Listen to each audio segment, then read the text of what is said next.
पांडवा नाम के गांव में शिवा नाम का एक मछुआरा अपनी पत्नी सीता के साथ रहता था। वो रोज मछली पकड़ के बाजार में बेचता था और उसी कमाई से अपना गुजारा किया करता था। बारिश का मौसम चल रहा था। जोरदार बारिश के कारण समंदर में बाढ़ आने की संभावना थी और इसीलिए मछली पकड़ने के लिए पाबंदी लगाई गई थी। सारे मछुआरों का उद्योग ना होने के कारण बड़ा ही बुरा हाल था। एक दिन शिवा मन ही मन, अगर ऐसे ही चलता रहा तो भूखे प्यासे सोने की नौबत आ जाएगी। जी सुनते हो, ये बारिश तो रुकने का नाम ही नहीं ले रही। घर का अनाज भी अब खत्म होने आ रहा है। क्या करेंगे? कुछ सोचा भी है आपने? अरे सीता, अब मैं क्या कर सकता हूँ इसमें? अब तो सब किस्मत पर है। अगर कल तक बारिश रुक गई तो अच्छी बात है, नहीं तो अपना क्या होगा क्या पता। शिवा एक बहुत ही नेक दिल और दयालु इंसान था। उसे अपनी कोई संतान नहीं थी। वो हमेशा ही दूसरे बच्चों तथा पशु पक्षियों की मदद किया करता था।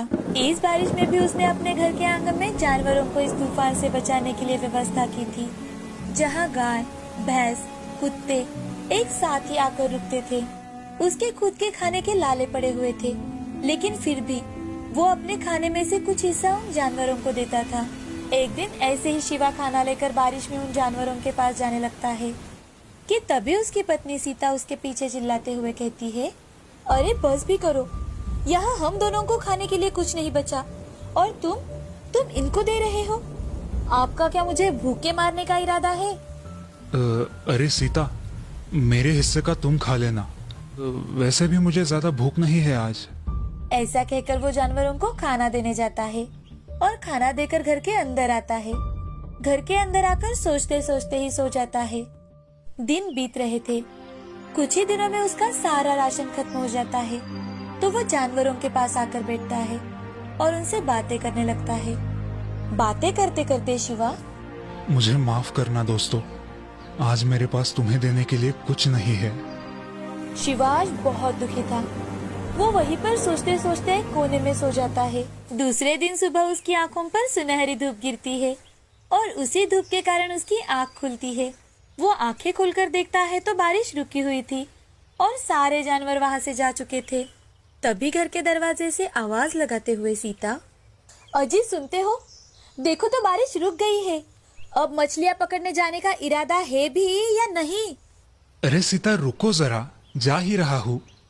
तुम भी ना सुबह सुबह शुरू हो जाती हो। हाँ हाँ जल्दी करो।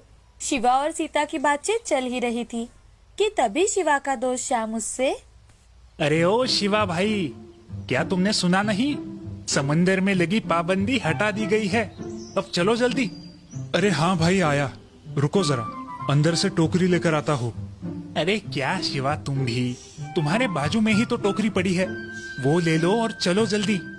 शिवा वहीं पर पड़ी टोकरी को देखकर थोड़ा सोच में पड़ जाता है, लेकिन जल्दबाजी में वो उसी टोकरी को लेकर चला जाता है। आज सारे के सारे मछुआरे मछली पकड़ने के लिए समंदर में जा रहे थे। शिवा भी बड़े ही उत्साह के साथ अपने दोस्त श्याम के साथ मछली पकड़ने समंदर में गया। हाँ, आज तो बड़ा मजा आएगा। बहुत दिनों बाद मछली पकड़ रहा हूँ। हाँ भाई, इतने दिनों में बहुत नुकसान हुआ है। अब श्याम और शिवा दोनों अलग अलग जगहों पर मछली पकड़ने जाते हैं। शिवा मछली पकड़ने के लिए अपना जाल समंदर में बिछाता है, लेकिन आज उसके जाल में सिर्फ 2-3 ही मछलियाँ फंसी थी। उन्हें वो टोकरी में डालकर फिर से जाल बिछाता है और मन ही मन, हे भगवान, आज तो कृपा करो हम पे। अगर ऐसे ही 1-2 मछलियाँ पकड़ते बैठा तो यही रात हो जाएगी, और कहीं फिर से बारिश चालू हो गई तो आज भी हमारे खाने पीने के लाले पड़ जाएंगे। वो मछलियाँ टोकरी में डालने जाता है। जैसे ही वो मछलियाँ टोकरी में डालता है तो उसकी नजर टोकरी में पड़ती है। पहले डाली हुई सारी की सारी मछलियाँ सोने की बन चुकी होती है। ये सब देखकर शिवा हैरान हो जाता है कि तभी उसके सामने बड़ी सी रोशनी आती है और उसमें से एक देवी प्रकट होती है और वो शिवा से, इतना चकित ना हो बालक, ये सब तुम्हारे अच्छे कर्मों का ही फल है। बस इतना कहकर वो देवी अदृश्य हो जाती है। शिवा देवी माता को बहुत बहुत धन्यवाद देता है और खुश होकर घर जाने के लिए निकलता है। तभी श्याम शिवा को आवाज लगाते हुए, अरे ओ शिवा, कहाँ चले भाई? लगता है तुम्हें मछलियाँ नहीं पकड़नी है। भूखे रहने की आदत हो गई है क्या भाई? अरे नहीं भाई साहब, मेरा हो गया। तुम पकड़ो मछलियाँ, और हाँ, संभल के घर आना। ऐसा कहकर शिवा घर चला जाता है और सीता को सारी बात बताता है। शिवा तुरंत ही जाकर सोने की मछलियाँ बेच देता है और उस दिन से सारे शहरों में व्यापार करने लगता है। उन सोने की मछलियों की वजह से जो खरीदी हुई जहाज थी, उससे कमाई कर शिवा एक बहुत बड़ा अमीर सेठ बन जाता है। लेकिन हाँ, शिवा ने अमीर होने के बाद भी सबकी मदद करना बंद नहीं किया। वो सब गरीब लोगों तथा हर अनाथ की मदद करता रहा। एक समय की बात है, शहर में तारा नाम की 8 साल की छोटी गरीब लड़की थी, जो अपनी माँ राधा और पापा अर्जुन के साथ एक छोटे से घर में रहा करती थी। अर्जुन मजदूरी करके घर चलाता था और उसकी बेटी तारा को स्कूल में पढ़ाता था। एक दिन तारा स्कूल से घर आ रही थी कि तभी उसकी नजर डांस हॉल की ओर जाती है, जिस दीवार को एक छोटा सा होल था। उसमें से वो अपनी आँख से अंदर डांस करते लोगों को देख रही थी कि तभी उसकी माँ राधा वहाँ आ जाती है और उसका हाथ पकड़कर उसे चिल्लाते हुए उसे घर लेकर जाती है। तारा, कितनी बार कहा है तुम्हें कि वहाँ पर ऐसे टाइम पास मत किया कर। पर माँ, मुझे भी उनके जैसा डांस करना है, बड़ा बनना है, टीवी पे दिखना है। माँ, मुझे भी जाना है वहाँ डांस सीखने। अरे बेटा, वो सब बड़े पैसों वाले लोगों का काम है। हमारे पास इतने पैसे हैं कहाँ कि हम तुम्हें वहाँ डांस सीखने के लिए भेजे। चलो चुपचाप अपनी पढ़ाई करने के लिए बैठो। माँ की डांट से तारा रूठ के कोने में बैठ जाती है कि तभी तारा के पापा अर्जुन घर आते हैं और वो तारा से, अरे मेरी प्यारी गुड़िया को क्या हुआ? ऐसे मुंह फुलाकर क्यों बैठी है मेरी गुड़िया? पापा, मुझे भी डांस सीखने जाना है। अरे बिटिया, तुम वहाँ जाती ही क्यों हो? अगर तुम वहाँ गई ही नहीं तो तुम्हारे मन में ऐसे विचार भी नहीं आएंगे। हाँ बेटा, हम तुम्हें पढ़ा रहे हैं, यही बहुत बड़ी बात है। तुम पढ़ाई में ध्यान दो और पढ़ लिख कर अच्छी कंपनी में जॉब करो। ठीक है माँ, पापा, अगर आपकी यही इच्छा है तो आज से मैं सिर्फ और सिर्फ पढ़ाई में ही ज्यादा ध्यान दूंगी। चलो अब खाना खाकर सो जाते हैं। कल सुबह पापा को भी काम पर जाना है और तुम्हें भी तो स्कूल जाना है ना। खाना खाकर सब सो जाते हैं। सुबह होते ही अर्जुन अपने काम पर चला जाता है और तारा अपने स्कूल। अब ऐसे ही उनका हर दिन बीता करता था। कई साल बीत जाते हैं। तारा के मन लगाकर पढ़ाई करने के कारण वो हर साल अच्छे नंबरों से पास होती है। तारा की पढ़ाई में प्रगति देखकर अर्जुन और राधा भी बहुत खुश थे। अब तारा का कॉलेज भी खत्म हो जाता है और एक दिन तारा को कॉलेज की तरफ से एक बड़ी कंपनी से इंटर्नशिप के लिए कॉल आता है और उसके बाद वो लोग तारा की काबिलियत देखकर उसे अच्छी पगार वाली नौकरी भी ऑफर करते हैं। तारा बहुत खुश हो जाती है और अपने माँ पिताजी से कहती है, माँ, पापा, मुझे एक कंपनी से इंटर्नशिप के लिए कॉल आया है, जिसके बाद वो लोग मुझे अच्छे पगार वाली नौकरी भी देने वाले हैं। पापा, अब आपको इतनी मेहनत नहीं करनी पड़ेगी। ये खुश खबर सुनकर अर्जुन और राधा की आंखों में से आंसू आ जाते हैं। अरे वाह बेटी, ये तो बहुत अच्छी खबर सुनाई तुमने।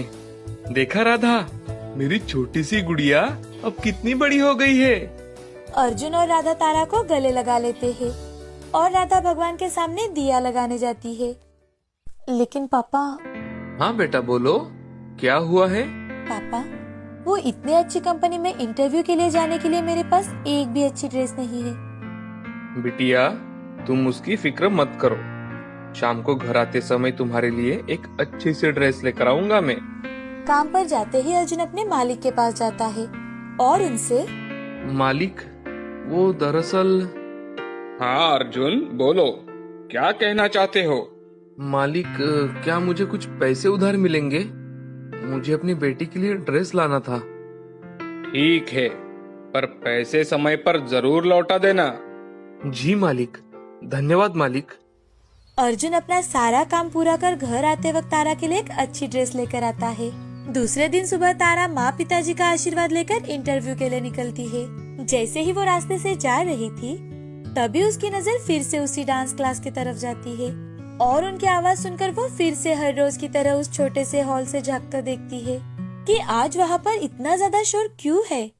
अरे अब हमारा क्या होगा? जो मेन डांसर थी उसका ही पैर टूट गया है।